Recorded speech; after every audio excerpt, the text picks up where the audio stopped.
Hello everyone, this is Jyoti from Daksh academy Ladwa and आज हम करते हैं फिज़िक्स का एक बहुत ही इंटरेस्टिंग सा टॉपिक दैट इज़ लाइट। ठीक है, चलिए सबसे पहले तो हमको ये पता होना चाहिए कि एग्जैक्ट लाइट का मतलब क्या होता है ना। अगर बात करें एक छोटे से एग्जाम्पल से, जैसे आप किसी अंधेरे कमरे में हो, डार्क रूम में हो, अब वहाँ पे तो हमें कुछ दिखाई ही नहीं दे रहा, लेकिन जैसे ही आपने स्विच ऑन किया हमको सब कुछ दिखाई देने लग जाता है। तो एक पॉइंट तो ये हो गया। दूसरा पॉइंट एक बार यहीं से सीखिए, हम आउटडोर्स में जाते हैं, यानी जब भी हम सनलाइट में जाते हैं, धूप में, थोड़ी देर के बाद हमें गर्मी लगने लग जाती है ना। तो अब देखो दो क्वेश्चन आ गए, क्या लाइट वो है जिससे हमें चीज़ें दिखाई देती हैं, दूसरा लाइट वो है जिससे क्या होती है, हीट प्रोड्यूस होती है, या जिससे हमें क्या लगती है, गर्मी लगती है। तो इस चीज़ को समझने के लिए एक छोटा सा एग्जांपल देखिए। जैसे जो हमारा सनलाइट है, यानी कि सूर्य का प्रकाश है, हमारा जो सनलाइट है नेचुरल सोर्स ऑफ लाइट, वो 3 टाइप्स की रेज को इमिट करते हैं। अभी देखो लाइट के लिए मैंने क्या वर्ड यूज़ किया, रे, यानी कि किरण। बिल्कुल बेसिक से लेकर चलते हैं, लाइट के लिए आप क्या वर्ड यूज़ करते हो, किरण, रे। देखो हमने मैथ में 3 वर्ड्स पढ़े हैं। एक तो आपका हो जाता है लाइन यानी कि रेखा, दूसरा हो जाता है आपका लाइन सेगमेंट मतलब कि रेखा खंड, और एक आ जाता है आपका रे मतलब कि लाइट। अभी देखो लाइन क्या होता है कि जिसका कोई भी एंड फिक्स नहीं होगा। रेखा क्या होती है, जिसका कोई भी एंड फिक्स नहीं होता, यानी ना आपको पता वो कहाँ से प्रोड्यूस हुई और कहाँ जाके ख़त्म होगी। लाइन सेगमेंट क्या हो जाता है कि जिसके दोनों एंड क्या है, फिक्स है, हमें पता है वो यहाँ से शुरू हुई है ए पॉइंट से और बी पॉइंट पर आकर वो ख़त्म हो जाएगी, है ना। नेक्स्ट अगर बात करें रे, किरण, तो इसके बारे में देखो हमें क्या पता है कि ये एक पॉइंट से शुरू हुई, जैसे सनलाइट है, सन से प्रोड्यूस हुई, या कोई भी हमारा एलईडी बल्ब वगैरह है, जिस भी आपको सोर्स से लाइट मिली वहाँ से शुरू हुई, लेकिन हमें उसका एंड पॉइंट नहीं पता कि वो कहाँ जाकर रुकी, तो वो हमारा क्या होता है, रे। ये इस तरीके से, या इसको आप ऐसे भी रिप्रेजेंट करते हो, ठीक है। तो लाइट के लिए हमने क्या वर्ड यूज़ करना है, रे। तो अब हमें क्लियर हो जाएगा लाइट के लिए क्या वर्ड यूज़ करेंगे, रे। चलिए अभी जो सनलाइट है, सनलाइट जो होती है 3 टाइप की रे को प्रोड्यूस करती है। एक हो जाता है आपका देखिए विजिबल रे या विजिबल लाइट, मतलब कि हमारा दृश्य प्रकाश या फिर दृश्य विकिरण। उसके बाद नेक्स्ट आ जाता है हमारा इंफ्रारेड रे। इंफ्रारेड रे मतलब कि अवरक्त विकिरण, क्या आ जाता है, अवरक्त विकिरण। नेक्स्ट आ जाता है हमारा अल्ट्रा वायलेट रे, मतलब कि पराबैंगनी किरणें, क्या आ जाएगा, पराबैंगनी किरणें। चलिए देखिए हमने 2 क्वेश्चन पूछे थे कि लाइट वो है जिससे हमें सब कुछ दिखाई देता है, तो आंसर यहाँ, यानी कि जो सनलाइट है वो किस प्रकार की रे को इमिट करता है, विजिबल रे को, जिससे हमें चीज़ें दिखाई देती हैं। दूसरा हमने कहा था हमें हीट प्रोड्यूस होती है, सन से क्या होती है, हीट प्रोड्यूस होती है, तो क्या आ जाएगा, इंफ्रारेड रे, यानी कि जो सन है, सनलाइट, वो किस तरीके की रे को इमिट करता है, इंफ्रारेड रे, जिससे क्या होती है, हीट या फिर गर्मी क्या होती है, प्रोड्यूस होती है, और यहाँ से क्या होता है, चीज़ें विजिबल हो जाती है, चीज़ें जो होती हैं दृश्य हो जाती है। नेक्स्ट आ जाता है आपका अल्ट्रा वायलेट रे, यानी पराबैंगनी किरणें, जो ओजोन परत में आने वहाँ तक आती है और हमारे अर्थ तक नहीं पहुँच पाती, यानी कि ओजोन लेयर पर ही वो आकर जो होती है रुक जाती है। ठीक है, इतना समझ में आ जाएगा। उसके बाद नेक्स्ट अगर हम यहाँ से बात करें अब एक डेफिनेशन की, तो क्या डेफिनेशन हो जाती है हमारी कि light is a form of energy, light is a form of energy, light जो है ऊष्मा का ही एक प्रकार है, that produce sensation in our eyes, that produce sensation in our eyes, यानी कि आपका जो लाइट है, हिंदी में लिख लीजिएगा भाई, जो प्रकाश है ऊर्जा का वह रूप है जिसकी वजह से हमारी आँखों में क्या होती है, संवेदना उत्पन्न होती है, जिसकी वजह से हमें चीज़ें दिखाई देती हैं। ठीक है, चलिए इतना समझ में आ जाएगा। उसके बाद नेक्स्ट अगर हम बात करें थोड़ा फिजिक्स के लैंग्वेज में कि क्वेश्चन किस तरीके से बनता है कि लाइट का नेचर कैसा है, तो light is an electromagnetic wave. Light आपकी क्या होती है, लाइट का नेचर नेचर कैसा है भाई? Light is electromagnetic. लाइट कैसी हो जाती है? इलेक्ट्रोमैग्नेटिक। और इलेक्ट्रोमैग्नेटिक होती है मतलब कि इलेक्ट्रिक फील्ड, यानी कि आपका विद्युत चुंबकीय।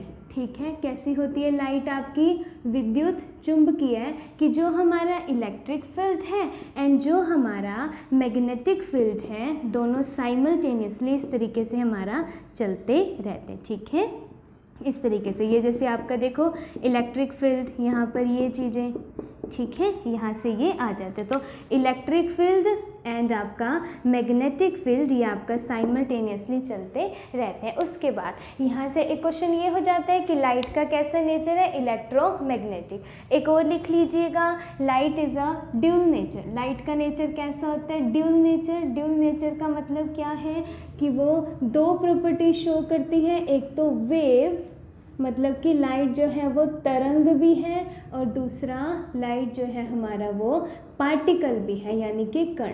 तो लाइट जो है उसका नेचर कैसा है? आपका ड्यूल नेचर है। अब ये कैसे है, क्या इसके एग्जांपल्स हैं, वो हम जब नेक्स्ट क्लास में पढ़ेंगे तब हम इसकी डिटेल करेंगे। अभी के लिए सिर्फ इसकी प्रॉपर्टीज़ याद रखिएगा कि लाइट जो है उसका इलेक्ट्रोमैग्नेटिक नेचर है एंड लाइट का कैसा होता है? ड्यूल नेचर होता है, मतलब कि वो वेव एंड पार्टिकल दोनों के कैरेक्टरिस्टिक्स को बताती है। ठीक है, इतना समझ में आ जाएगा। नेक्स्ट यहाँ से पढ़ते हैं, जो बहुत बार क्वेश्चन आता है कि what is the speed of light. उसको समझने के लिए एक चीज़ बताइए। हमने यहाँ तक ये तो कर लिया कि लाइट की हेल्प से ना हम चीज़ों को देख सकते हैं, तो क्या हम लाइट को देख सकते हैं? है ना, हमने ये तो कहा कि लाइट की हेल्प से हम और चीज़ों को देख सकते हैं, तो क्या हम लाइट को नहीं देख सकते? लाइट को देख सकते हैं। तो हम लाइट को नहीं देख सकते, उसका क्या रीज़न है? क्योंकि जो लाइट है उसकी स्पीड कितनी होती है भाई?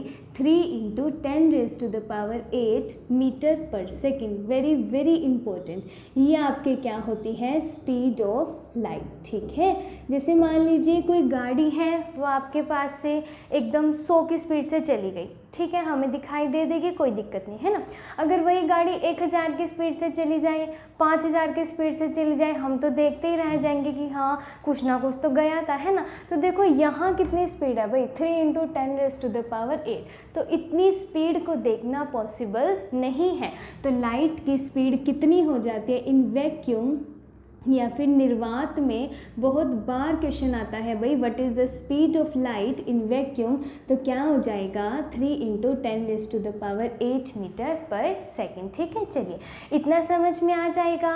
अब ना यहाँ से एक और क्वेश्चन बनता है। क्या क्वेश्चन बनता है? देखो क्वेश्चन आया था आपका कि जैसे जब बिजली चमकती है ना, जब जैसे बिजली चमकती है तो क्या होता है? पहले हमें लाइटनिंग दिखाई देती है, उसके बाद उसकी साउंड सुनाई देती है। तो उसका क्या रीज़न है कि जो लाइट की स्पीड है ना वो साउंड की स्पीड से क्या है? ज़्यादा है। इसीलिए हमको जो आपका बिजली है उसकी लाइट पहले दिखाई देती है और साउंड यानी गर्जना उसकी बाद में सुनाई देती। एक क्वेश्चन ये। दूसरा क्वेश्चन क्या बनता है? देखिए जैसे हम लोग पटाखे चलाते हैं, है ना, तो देखो जब वो पटाखा चलाते हैं तो पहले वो ऊपर जाते हैं, बड़े सुंदर सुंदर से कलर निकलते हैं उसमें से, है ना, उसके बाद एकदम धम जैसी आवाज़ आती है।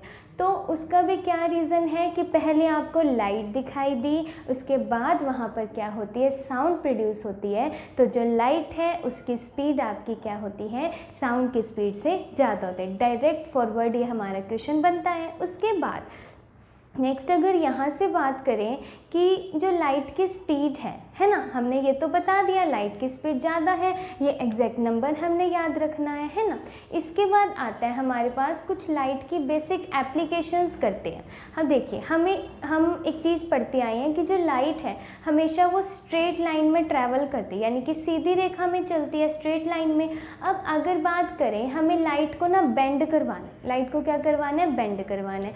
तो उसके लिए हमें एक ट्रांसपेरेंट मटेरियल की रिक्वायरमेंट होगी। किसकी रिक्वायरमेंट? Transparent material. इस चीज़ को एक एग्जांपल से समझते हैं कि जो लाइट की स्पीड है वो किस मीडियम में जाते हुए ज़्यादा हो जाती है और किस मीडियम में जाते हुए वो कम हो जाती है। ठीक है, चलिए देखिए। इसके बाद यहाँ से बात करते हैं कि जो लाइट की स्पीड है ना, वो किस मीडियम में जाते हुए ज़्यादा हो जाती है या किस में कम होती है। इस चीज़ को एक बिल्कुल सिंपल बेसिक से लेके चलते हैं। सबसे पहले हमको पता है कि जो लाइट है, जो प्रकाश है, वो स्ट्रेट लाइन में ट्रैवल करता है। लाइट किस में ट्रैवल करती है? आपका स्ट्रेट लाइन में ट्रैवल करती है, यानी कि सीधी रेखा में वो चलती रहती है। ठीक है, तो इस प्रॉपर्टी को क्या कहा जाता है? तो यहीं से ही क्वेश्चन आ जाता है डायरेक्ट। इसको कहा जाता है रेक्टिलिनियर प्रोपागेशन ऑफ लाइट। क्या कहा जाता है? रेक्टिलिनियर प्रोपागेशन ऑफ लाइट, कि जो लाइट है वो सीधी रेखा में आपका चलती रहती है, तो उसको कहा जाता है रेक्टिलिनियर प्रोपागेशन ऑफ लाइट। चलिए, इसके बाद यहाँ से सीखो। अब हमने कहा कि कोई भी लाइट है वो सीधी रेखा में चल रही है ना। यहाँ पर जैसे मान लीजिए आपने कोई भी मिरर लिया या कोई भी एक पॉलिश्ड सरफेस है, कोई भी एक पॉलिश्ड सरफेस है, उसको यहाँ पर मान लीजिए कोई एक लाइट आई किसी भी सोर्स से, चाहे नेचुरल सोर्स है, आर्टिफिशियल है, इस पॉइंट पर आकर एक लाइट आई। सबसे पहले वो जिस सोर्स से लाइट आई है उसको कहा जाता है इंसिडेंट रे।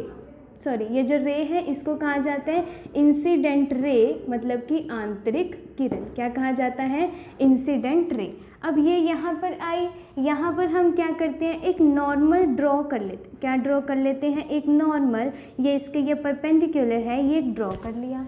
अब यहाँ पर जब लाइट आई इसी पॉलिश्ड सरफेस से, उसी मीडियम में वो क्या हो गई? टकराकर वापस चली गई। टकराकर वो वापस चली गई। तो ये जो टकराकर वापस चली गई इसको कहते हैं रिफ्लेक्टेड रे। क्या कहते हैं? रिफ्लेक्टेड रे, यानी कि परावर्तित किरण। क्या कह देंगे? परावर्तित किरण। अब ये जो पहले इंसिडेंट रे बोला, यानी कि आपका आंतरिक कोण बनाएगी एंगल ऑफ इंसिडेंस। दूसरा ये जो चली गई ये बनाएगी angle of reflection.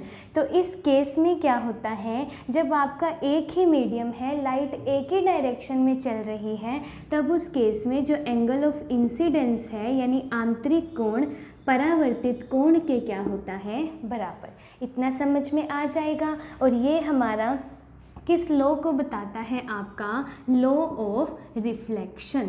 Law of reflection मतलब कि परावर्तन का नियम। ठीक है, क्या बोलेंगे? परावर्तन का नियम। चलिए, यहाँ तक इतना हमको समझ में आ जाता है कि जब मीडियम हमारा क्या है? सेम है, पॉलिश्ड सरफेस है, तब उस केस में हमारा लाइट जो होती है एक ही डायरेक्शन में है। लेकिन अब हम बात करें कि लाइट को स्ट्रेट डायरेक्शन में जाने की बजाय हमें क्या करवाना है? लाइट को बेंड करवाना। लाइट को हमें क्या करना है? मोड़ना है। लाइट को हमें बेंड करवाना है। तो इसके लिए हम क्या करते हैं? इसके लिए हमें यूज़ करना होगा ट्रांसपेरेंट मटेरियल। डायरेक्ट क्वेश्चन आया था एक बार कि अगर आपको लाइट को स्ट्रेट लाइन से बेंड करवाना है तो उसके लिए किसकी रिक्वायरमेंट है? तो क्या आ जाएगा भाई? ट्रांसपेरेंट मटेरियल, मतलब कि आपका पारदर्शी पदार्थ। ठीक है, पारदर्शी पदार्थ। चलिए, इस चीज़ को बड़े ध्यान से समझ लेते हैं। बहुत ईजी सा कंसेप्ट है। यहाँ से देखो एक चीज़ क्लियर हो जाएगी। हमने कहा ट्रांसपेरेंट मटेरियल, है ना? ट्रांसपेरेंट मटेरियल, यहीं लिख देते हैं इसको। देखिए, ट्रांसपेरेंट मटेरियल, जैसे मान लीजिए ये आपका मीडियम है, ये हो गया आपका मीडियम 1 और ये दूसरा हो जाता है आपका मीडियम 2।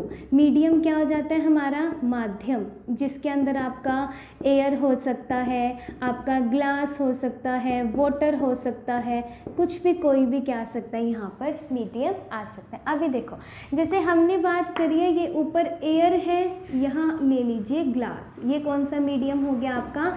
ग्लास। ट्रांसपेरेंट मीडियम ही तो लेना है ना हमने, है ना? देखो, जो एयर है यहाँ पर जो हमारी लाइट की स्पीड है हमें पता है वो क्या होती है? ज़्यादा होती है। अभी अभी हमने किया था ना। और तो एयर को कहा जाएगा, देखिए ऊपर वाला हो जाएगा हमारा रेयरर मीडियम। रेयरर यानी कि आपका विरलन माध्यम, रेयरर मीडियम। और दूसरा ग्लास, ये कौन सा हो जाएगा? हमारा डेंसर मीडियम, मतलब कि सघनन माध्यम।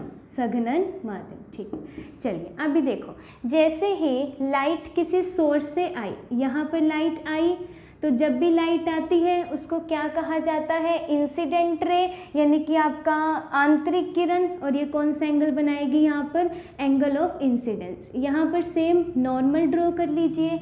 पुराने केस में क्या था? देखो, एक ही मीडियम था, लाइट जो थी वो चली जाती थी, लेकिन इस केस में हमारे पास मीडियम चेंज हो गया। तो यहाँ पर देखिए ये एयर है जहाँ पर आपका लाइट की स्पीड लगभग कितनी है, 3 × 10⁸ मीटर पर सेकेंड। अब जैसे ही ये डेंसर मीडियम में जाएगी तो यहाँ पर लाइट की स्पीड क्या हो जाएगी, आपका कम हो जाएगी। लाइट की स्पीड क्या हो जाएगी, कम हो जाएगी, यानी वो नॉर्मल की तरफ मुड़ जाएगी, नॉर्मल की तरफ मुड़ जाएगी। ये था angle of incident, angle of reflection, यानी आंतरिक कोण, और ये परावर्तित कोण। तो जो एंगल ऑफ आपका इंसिडेंस था, आंतरिक कोण, उसकी वैल्यू एंगल ऑफ रिफ्लेक्शन से क्या हो गई, ज़्यादा होगी। ठीक है, इतना टिपिकल नहीं है, बिल्कुल सिंपल याद कीजिएगा। जब भी जो लाइट है वो किसी रेयरर मीडियम यानी विरलन माध्यम से सघनन माध्यम में जाएगी तो उसकी स्पीड कम हो जाएगी, इसीलिए वो नॉर्मल की तरफ बेंड हो जाएगी। इतना तो हमें पता था कि लाइट नॉर्मल की तरफ बेंड हो जाती है, लेकिन क्यों हो जाती है तो उसका रीज़न यहाँ है। ठीक है, उसके बाद यही एक और केस ले लीजिए, यहाँ ये मीडियम 1 है, सेम यहाँ ले लीजिए मीडियम 2, ये ले लो ऊपर ग्लास और ये हो जाएगा आपका एयर। यानी ऊपर अब कैसा है हमारा, सघनन माध्यम है, डेंसर मीडियम है, और ये हमारा कौन सा हो जाता है, रेयरर यानी कि विरलन माध्यम। अब यहाँ पर लाइन ऑफ इंसिडेंट आई, एक आपका रे ऑफ इंसिडेंट आई। अब वो जैसे ही डेंसर से यानी कि सघनन से विरलन में जाएगी तो उसकी जो स्पीड है वो क्या हो जाएगी, बढ़ जाएगी, इसीलिए वो नॉर्मल से दूर चली जाएगी, वो नॉर्मल से दूर चली जाएगी, यानी कि अवे फ्रॉम द नॉर्मल। ये एंगल ऑफ इंसिडेंस, ये एंगल ऑफ रिफ्लेक्शन। तो इस केस में आपका जो ये रिफ्लेक्टेड रे है यानी रेयरर मीडियम, इसकी वैल्यू क्या हो जाती है, ज़्यादा हो जाती है। ठीक है, इतना समझ में आ जाएगा भाई। उसके बाद इसमें ना एक और छोटा सा कर लीजिएगा, एक स्पेशल केस होता है जिसमें अभी तक हमने पढ़ा इस केस में कि जो एंगल ऑफ रिफ्लेक्शन है यहाँ पर क्या पढ़ा कि इंसिडेंट रे की वैल्यू ज़्यादा है, सॉरी एंगल ऑफ रिफ्रैक्शन, यहाँ पर इंसिडेंट रे की वैल्यू ज़्यादा है। इस केस में आपका रिफ्रैक्टेड रे की वैल्यू ज़्यादा हो गई है ना, रिफ्रैक्टेड रे की। अब यहाँ पर आपका देखो क्या होता है, एक केस ऐसा आता है जिसके अंदर जो एंगल ऑफ इंसिडेंट है और एंगल ऑफ रिफ्रैक्शन है दोनों क्या हो जाते हैं, इक्वल हो जाते हैं, यानी I = 0 and R = 0। That is the special case. ठीक है, चलिए और बाकी इसको डिटेल में डिस्कस करेंगे नेक्स्ट क्लास में। इसको जल्दी से सम अप कर देते हैं। देखिए क्या क्या सीखा आपने यहाँ तक, बिल्कुल सिंपल सा कैसे याद रखोगे। सबसे पहले जो लाइट है सेंसेशन प्रोड्यूस होती है, हमें चीज़ें दिखाई देती हैं, सनलाइट है, हीट प्रोड्यूस होती है ना। उसके बाद क्या याद रखोगे, लाइट की स्पीड याद रखोगे, सबसे ज़्यादा है, इवन आपका साउंड की स्पीड से भी ज़्यादा है, इसीलिए जिस भी चीज़ में लाइट है पहले हमें वो दिखाई देती है, फिर साउंड प्रोड्यूस होते हैं ना। दूसरे नंबर पर जब सीखोगे कि लाइट स्ट्रेट लाइन में ट्रैवल करती है, जिसको रेक्टिलिनियर प्रोपगेशन ऑफ लाइट बोला। सिंपल एग्जांपल आपका क्या हो जाएगा, लॉ ऑफ रिफ्लेक्शन। क्या हो जाएगा, लॉ ऑफ रिफ्लेक्शन, यानी कि आपका परावर्तन का नियम। दूसरा यानी जिसमें एक ही मीडियम में है। अब हमने कहा हमने लाइट को बेंड करवाना है तो उसके लिए हमको किसकी रिक्वायरमेंट है, काफ़ी इंपॉर्टेंट, ट्रांसपेरेंट मटेरियल की। यहाँ से आपको सिर्फ 2 पॉइंट, इतना कुछ ना भी याद रहे, 2 पॉइंट याद रखिएगा कि जब भी लाइट जो है वो रेयरर यानी विरलन माध्यम से सघनन माध्यम डेंसर में जाएगी तो उसकी स्पीड क्या हो जाएगी, कम हो जाएगी, है ना। और जब भी लाइट डेंसर मतलब सघनन से विरलन में जाएगी, विरलन क्या आपका लूज है ना, लूज है तो वहाँ पे स्पीड क्या रहेगी, ज़्यादा रहेगी।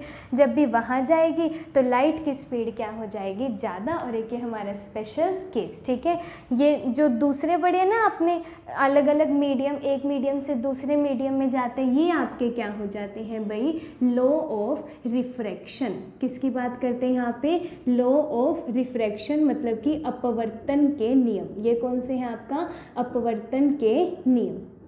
बाकी इससे नेक्स्ट क्लास में हम डिस्कस करेंगे कि इसकी एप्लीकेशन क्या है, कि क्यों जो पेंसिल है वो आपको मुड़ी हुई क्यों दिखाई देती है ना, किसी भी ग्लास में डालो पेंसिल को वो मुड़ी हुई दिखाई देती है, या जो स्विमिंग पूल है वो अपनी अपेरेंट पोजीशन से ऊपर दिखाई देते हैं, या आपका जो कॉइन होता है, सिक्का है ना, वो क्या होता है आपका ग्लास में डालो किसी में अपनी अपेरेंट पोजीशन से ऊपर दिखाई देता है, या जो आपका सन है वो सूर्य जो है वो उगने से पहले ही क्यों दिखाई दे देता है। तो ये सारे के सारे रीजंस हम पढ़ेंगे जब हम पढ़ेंगे एप्लीकेशंस ऑफ द लाइट, जिसमें आप law of refraction, law of reflection, polarisation, interference, ये सारा हम जो है डिटेल में करेंगे। ठीक है, आई होप आपको ये समझ में आ जाएगा। इसको 2 से 3 बार देख लीजिएगा तभी और अच्छे से आपको क्लियर हो जाएगा। एंड आई होप आपको क्लास अच्छी लगी होगी। एंड चैनल को लाइक, शेयर, सब्सक्राइब कर दीजिएगा ताकि नई वीडियो की नोटिफिकेशन आपको मिल जाए। And thank you, thanks for the watching.